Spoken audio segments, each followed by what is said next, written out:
Hey everyone, today I'm diving into something crucial for web developers: how to stop Cross-Site Request Forgery or CSRF attacks on your website. CSRF is a sneaky security vulnerability where an attacker tricks a user into performing unintended actions on a web app. This can happen with a simple click on a malicious link or submitting a form without the user even knowing. Let's quickly break down the types of CSRF. First, we have GET-based CSRF. Here, malicious requests are sent using the HTTP GET method. Next, there's POST-based CSRF, using the HTTP POST method to send harmful requests. Lastly, JSON-based CSRF, where malicious requests are sent using JSON data. Alright, on to prevention techniques. Token-based validation is a big one. You include a random token in each request and validate it on the server side.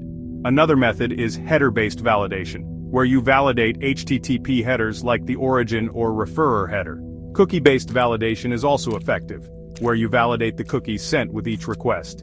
Implementing the same origin policy is a must. This restricts requests to the same origin, adding an extra layer of security. Then there's the Content Security Policy, or CSP, which defines allowed sources of content. The double submit cookie technique is another goodie, where you use a double submit cookie to validate requests. Finally, the synchronizer token pattern uses a synchronizer token to validate each request. So, what are the best practices? Firstly, always use HTTPS to encrypt requests and prevent tampering. Validate user input to fend off malicious requests. A web application firewall, or WF, can detect and prevent CSRF attacks. Keep your software and libraries up to date to avoid known vulnerabilities. And of course, use a secure token to validate requests. Now let me give you some real-world examples of CSRF. An attacker could send a malicious email with a link that submits a request to a web app. Or they might create a malicious website that does the same.